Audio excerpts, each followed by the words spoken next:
General Hospital teasers indicate that Maxie Jones may be preparing for a kidnapping scenario. Will Jen Sidwell make Max Scorpio's stepdaughter disappear?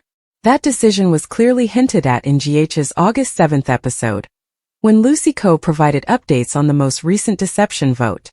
Lucy appeared to have accidentally put Maxie in danger by divulging her location. Maxie was the only one who voted to turn over the evidence against Sonny Corinthos to the police. Maxie was outvoted, but that doesn't mean she won't say anything. Lucy, Tracy Quartermaine, and Brooklyn Quartermaine are hoping Maxie would follow their plan, but there's a risk she'll go rogue. Sidwell may not be ready to take that risk because he is opposed to all of the Sonny drama blowing up at Deception. Given that Maxie's stepfather is the PCPD's chief of detectives, it's understandable that Sidwell is concerned. Based on Sidwell's face after hearing Lucy's news, it appears that he will decide to address his Maxie problem. Kristen Storms is taking some time off to prepare for a big relocation to Tennessee, but she has promised fans a spectacular story that will make them go crazy. That might likely point to Maxie being taken by Sidwell soon. Maxie may have no idea who is responsible for her suffering. Perhaps Maxie will be drawn into a prison trap and find herself wondering how she will get out of her current predicament. Maxie's absence may initially be interpreted as a work trip, but her disappearance could gradually raise suspicions and prompt a desperate search by her loved ones. Whatever the case, Lucy has just identified Maxie as a potential problem, which Sidwell appears to be preparing to address through severe methods. Sidwell understands how to go to extremes, thus Maxie could become an abduction victim soon. According to General Hospital spoilers, Maxie faces some danger, so don't miss out on the action. General Hospital teasers indicate that Steve Burton is a very busy bee. Burton juggles a lot of responsibilities, from his role as Jason Morgan on the ABC serial Opera, to his daily drama podcast with fellow GHer Bradford Anderson and his weight loss and mindset coach business. This implies he must properly use his workweek to balance the multiple hats he wears. Burton just shared a video on social media about his weight reduction and mindset coaching program while filming at GH. However, a behind-the-scenes look has fans wondering what type of mischief Jason Morgan may get into in the near future. Steve Burton is as optimistic as they come. Any fan who follows Steve Burton on Instagram knows that his content is consistently upbeat, optimistic, and encouraging. He just posted a video on Instagram stories discussing his weight reduction and mindset coaching program, as well as encouraging others to prioritize their own health. The General Hospital sign in the background indicates that Burton was in the GH studios, which are located outside. It's unclear if he'd finished filming for the day or was taking a break, but one thing was certain. He had a goose egg on his forehead. Is this a Jason or Steve injury? The lump on Steve's forehead appears to be the result of a bad fall or strike by his character Jason. It's absolutely possible that Burton suffered a minor mishap in real life, but if he filmed this video while filming, the goosebump might be Jason-related and merely a result of makeup. Without knowing when Steve filmed the video, it's difficult to predict when viewers should brace themselves for some drama in the form of Jason's head injury. If Jason does receive a head injury, it is not good news given the neurological difficulties his character has faced in the past, which come from the drunk driving accident he was involved in with his brother, AJ Quartermaine, back in 1995. Still, Jason is always in danger in some fashion, so fans will have to remain tuned to the daily drama to find out what happens next. Maxie's days had been filled with the typical pandemonium of Port Charles. Her job at Crimson, the fashion magazine that had become her professional home, kept her occupied, as did her duty as a mother to her children and her complicated relationships with those around her. She was a woman who flourished in the whirlwind, always keeping her head above water regardless of how wild the currents were. But there had recently been an undercurrent of dread in the air, a sensation that something was brewing, something far more hazardous than the typical tragedies that defined life in Port Charles. It began with rumors that Sidwell, a newcomer to town with a murky past and an unnerving aura, was attempting to disrupt the delicate balance of power. Sidwell was no ordinary criminal. He was calculating, charismatic, and dangerously bright, with an ability to keep one step ahead of everyone else. His arrival in Port Charles coincided with a string of worrisome incidents, including a fire at Charlie's, a frame job involving Selena Wu, and a growing tension that seemed to spread throughout the town's underworld. Maxie had initially dismissed these happenings as background noise in her hectic existence. But everything changed one fateful afternoon at the cafe, when a single exchange set the tone for her journey into a nightmare. Lucy Coe, ever the talkative and well-meaning meddler, had been in the center of a conversation about the Sonny problem. Sonny Corinthos, Port Charles's local crime boss, had been a divisive figure for years, and his current troubles had piqued the interest of Sidwell and others. Lucy, in her typical frank manner, told Sidwell and Jordan Ashford that the women of Port Charles had decided not to involve the police in their current plan to deal with Sonny.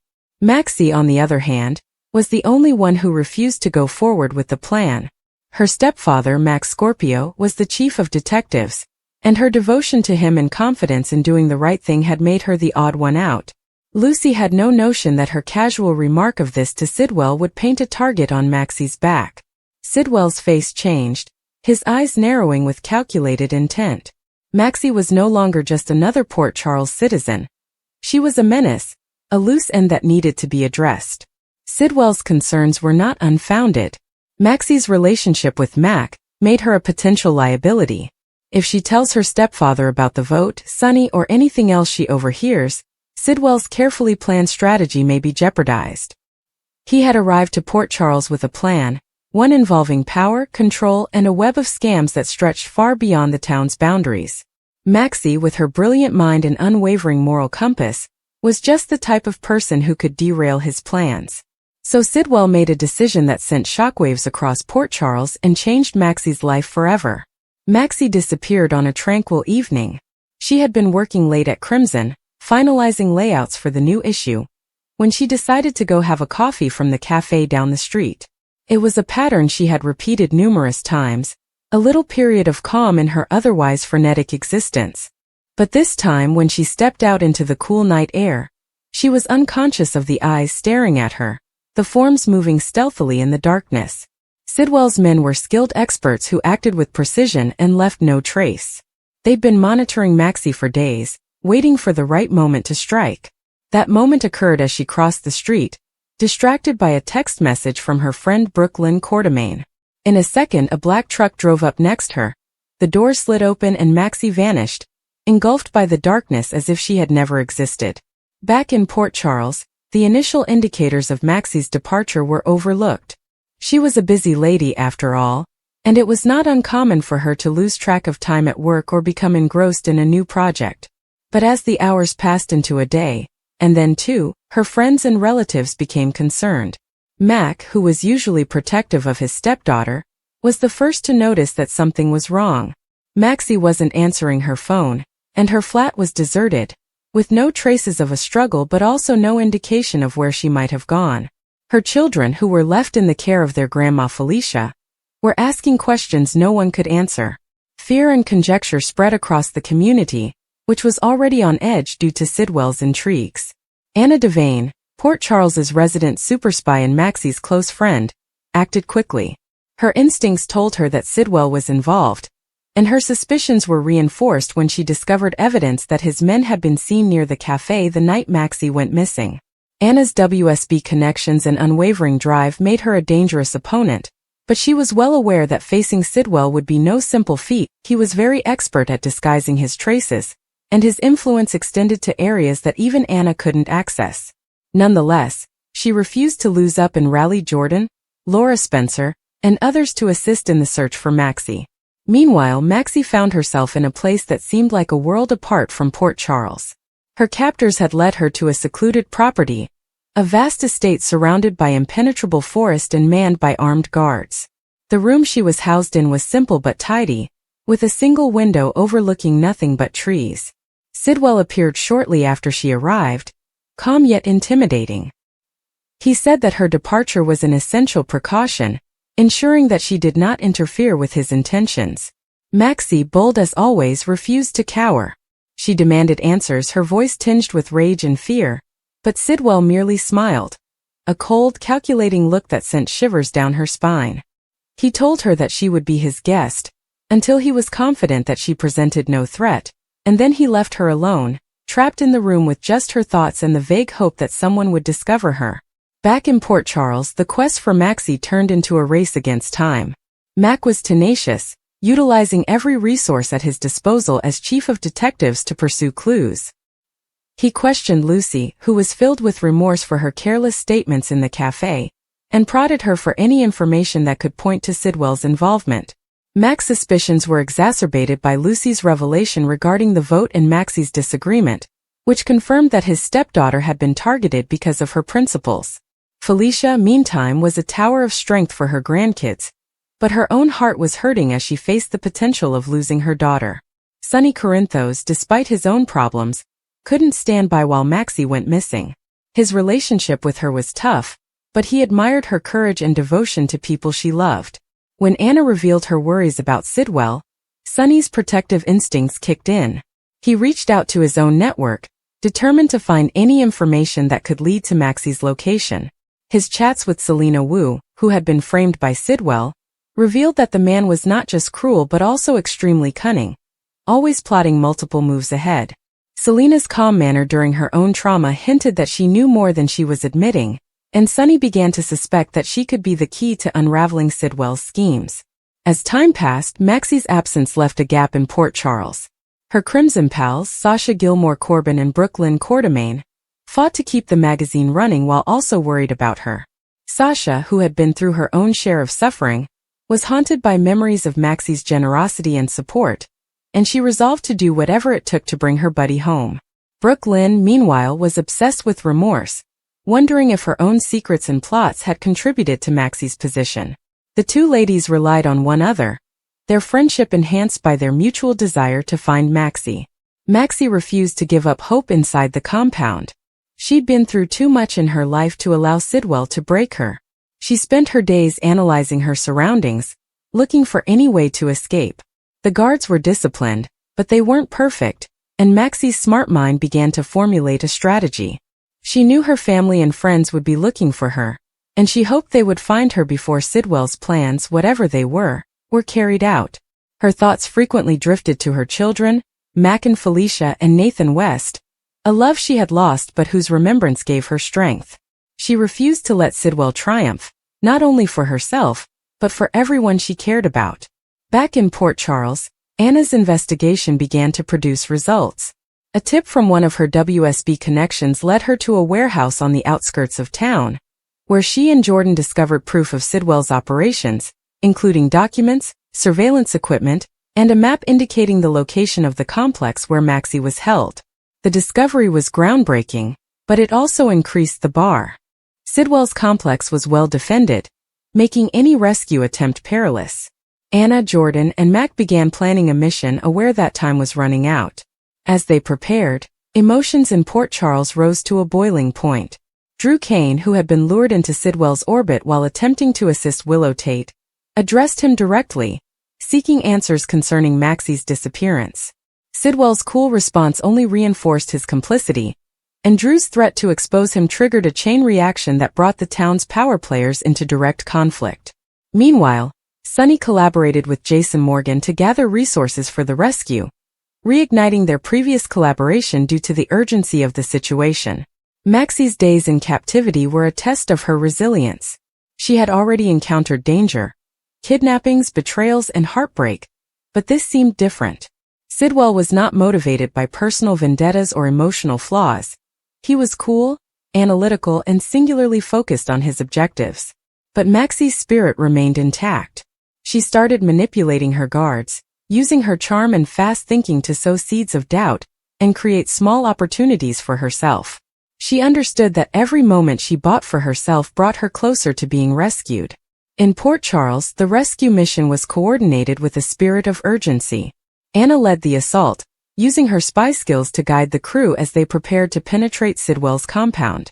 Mac, conflicted between his position as a law enforcement officer and his desire to save his stepdaughter, insisted on joining the operation. Jordan, with her own connections to Sidwell's world, gave essential intelligence, while Sonny and Jason provided the physical strength required to face Sidwell's security. The strategy was hazardous, but there were no other options. Maxie's life was at stake. As the crew neared the facility at night, Maxie made her move. Using a makeshift tool she fashioned from a piece of furniture, she was able to pick the lock on her door and sneak into the corridor. Her heart hammered as she moved through the unknown halls, avoiding patrols and looking for a way out. She had no idea that help was on the way, but she refused to wait for a rescuer. Maxie Jones was a fighter who would battle till her next breath. The rescue crew broke into the property just as Maxie reached the outer fence. The cacophony of their arrival, gunfire, shouting, and the noise of vehicles, provided the distraction she required. She rushed toward the forest, her legs burning from exertion and her thoughts focused solely on survival. Anna was the first to notice her, crying out her name as the team pushed their way through Sidwell's fortifications. Mac, tears in his eyes, dashed to her and drew her into his arms as the reality of her safety dawned. Sidwell, on the other hand, did not give up easy. As the squad fought their way out, he vanished into the darkness, leaving a path of wreckage and unresolved questions. His goals had been thwarted, but he was far from vanquished. Maxie's ordeal was finished, but the physical and mental scars would remain. She returned to Port Charles as a hero, her fortitude and perseverance a monument to the spirit that had gotten her through so many difficulties. In the aftermath, Port Charles began to recover. Maxie was reunited with her children, family, and friends, and each moment was a reminder of what she had battled for. Mac and Felicia hugged her close, their love a steadfast anchor in the storm. Anna, Jordan, Sunny, and Jason were lauded as heroes, despite the fact that Maxie's courage had been the crucial to her survival. Despite being rocked, the town stood stronger together, unified against the threat that Sidwell continued to represent. Maxie saw the encounter as a turning point. She had met her anxieties, a darkness that threatened to devour her, and come out stronger. Her relationships with those she loved became stronger, and her determination to protect her family and town remained unshakable. Sidwell was still out there, his shadow lurking over Port Charles, but Maxie knew she and her supporters would be prepared if he struck again. In a community where danger was always present, Maxie Jones was a light of hope, a reminder that the human spirit could shine through even in the darkest of times. Jason Morgan is a central character on General Hospital, renowned for his stoic demeanor and complicated past. A head injury could be a significant story device, influencing his relationships, decision-making, or even his identity, reflecting earlier arcs in which tragedy impacted his life. Fans are already speculating on how this injury could happen, possibly through a violent altercation, an accident, or a targeted strike considering Jason's ties to Port Charles's underworld. Burton's decision to deliver this hint on Instagram indicates his grasp of the show's fandom, who meticulously examines each post for hints about the plot. While the image or caption in question is not clearly specified, it most certainly contains symbolic or suggestive components, such as a bandage, a hospital environment, or a cryptic phrase, that indicate to this drastic progression. The prospective head injury plot might also relate to bigger General Hospital themes like loyalty, betrayal, and survival. Jason's relationships with characters such as Sonny Corinthos, Carly Spencer, and Sam McCall may be tested as he deals with the repercussions of an accident. For example, a brief loss of memory or different demeanor could strain his friendships or rekindle previous problems. Burton's Instagram post intentionally keeps information vague to maintain suspense, a popular method used in soap operas to keep viewers interested. This strategy not only generates excitement, but it also encourages people to tune in to see how the tale progresses. Furthermore, Burton's interaction with followers on social media highlights the changing relationship between actors and audiences in the digital age. By providing peeks into Jason's future, he encourages speculation and conversation, broadening the show's appeal. A head injury plot might also allow Burton to demonstrate his acting abilities, displaying vulnerability in a figure who is normally distinguished by strength. As General Hospital continues to weave intricate tales, this teasing injury might have ramifications throughout Port Charles, affecting several characters and storylines. Whether the injury is minor or life-altering, fans can expect the emotional intensity that the long-running series has been known for. Burton's article, while brief, skillfully sets the setting for a riveting chapter in Jason Morgan's story, leaving viewers wanting to see what happens next.